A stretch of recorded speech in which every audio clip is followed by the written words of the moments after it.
ಇಂದಿನಿಂದ ರಾಜ್ಯಾದ್ಯಂತ ವಿಶೇಷ ಮತದಾರರ ಪಟ್ಟಿ ಪರಿಷ್ಕರಣೆ ಕಾರ್ಯ ಆರಂಭ ಆಗ್ತಾ ಇದೆ. ಚುನಾವಣಾಧಿಕಾರಿಗಳು ಹಾಗೂ ಬೂತ್ ಮಟ್ಟದ ಅಧಿಕಾರಿಗಳು ನಿಮ್ಮ ಮನೆ ಬಾಗಿಲಿಗೆ ಬರ್ತಾರೆ. ಹಾಗಾದ್ರೆ ಮನೆಗೆ ಬಂದವರು ಏನೆಲ್ಲ ಮಾಡ್ತಾರೆ, ಹೇಗೆ ನಡೆಯುತ್ತೆ ಈ ಪ್ರಕ್ರಿಯೆ ತೋರಿಸ್ತೀವಿ ನೋಡಿ.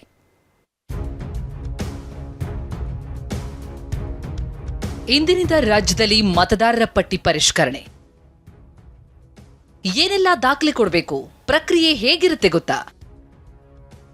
ನಿಮ್ಮ ವೋಟರ್ ಐಡಿಯಲ್ಲಿ ಹೆಸರು, ವಿಳಾಸ ತಪ್ಪಾಗಿ ಮುದ್ರಿತವಾಗಿದೆಯಾ?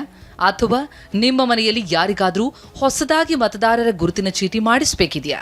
ಹಾಗಾದರೆ ಮತದಾರರೇ ಅಲರ್ಟ್ ಆಗಿ, ಯಾಕಂದ್ರೆ ಇವತ್ತಿನಿಂದ ಜುಲೈ 29ರವರೆಗೆ ಚುನಾವಣಾಧಿಕಾರಿಗಳು ಹಾಗೂ ಬೂತ್ ಮಟ್ಟದ ಅಧಿಕಾರಿಗಳು ನಿಮ್ಮ ಮನೆಗೆ ಭೇಟಿ ಕೊಡಲಿದ್ದಾರೆ. ಈ ವೇಳೆ ಮತದಾರರ ವಿವರಗಳನ್ನು ಖುದ್ದಾಗಿ ಪರಿಶೀಲನೆ ನಡೆಸಲಿದ್ದಾರೆ. ಮನೆ ಭೇಟಿ ವೇಳೆ ಬಿಎಲ್ಒಗಳು ನಿಮಗೆ ಎಸ್ಐಆರ್ ಅರ್ಜಿಯನ್ನು ನೀಡಲಿದ್ದಾರೆ.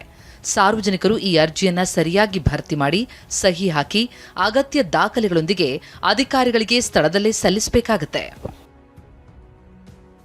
ಎಸ್ಐಆರ್ ಪ್ರಕ್ರಿಯೆಯಲ್ಲಿ ಏನೆಲ್ಲ ದಾಖಲೆ ಕೊಡಬೇಕು ಅಂತಂದ್ರೆ, ಕುಟುಂಬದ ಸದಸ್ಯರ ಗುರುತಿನ ಚೀಟಿ, ವೋಟರ್ ಐಡಿ, ಆಧಾರ್ ಕಾರ್ಡ್, ವಾಸಸ್ಥಳ ದೃಢೀಕರಣ ದಾಖಲೆ, ಪಾಸ್ಪೋರ್ಟ್ ಗಾತ್ರದ ಭಾವಚಿತ್ರವನ್ನು ನೀಡಬಹುದು. ಇನ್ನು ಈ ವಿಶೇಷ ಪರಿಷ್ಕರಣಾ ಕಾರ್ಯಕ್ಕೆ ಚುನಾವಣಾ ಆಯೋಗ ಸಂಪೂರ್ಣ ವೇಳಾಪಟ್ಟಿಯನ್ನು ಬಿಡುಗಡೆ ಮಾಡಿದೆ. ಅಕ್ಟೋಬರ್ ತಿಂಗಳಿನಲ್ಲಿ ಅಂತಿಮ ಲಿಸ್ಟ್ ಹೊರಬೀಳಲಿದೆ.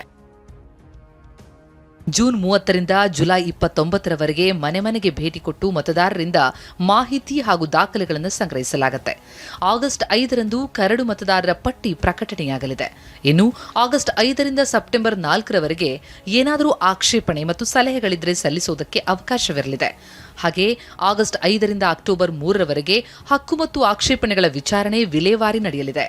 ಅಕ್ಟೋಬರ್ 7ರಂದು ಅಂತಿಮ ಮತದಾರರ ಪಟ್ಟಿ ಪ್ರಕಟವಾಗಲಿದೆ. ನೀವು ಮತ ಹಾಕಲು ವೋಟರ್ ಲಿಸ್ಟ್ನಲ್ಲಿ ಹೆಸರಿರುವುದು ಕಡ್ಡಾಯ. ಹೀಗಾಗಿ ನಿಮ್ಮ ಮನೆಗೆ ಬರುವ ಬೂತ್ ಮಟ್ಟದ ಅಧಿಕಾರಿಗಳಿಗೆ ಸೂಕ್ತ ಮಾಹಿತಿ ನೀಡಿ ಮತದಾನದ ಹಕ್ಕನ್ನು ಭದ್ರಪಡಿಸಿಕೊಳ್ಳಬೇಕಿದೆ. ರಾಮ್, TV9 ಮೈಸೂರು.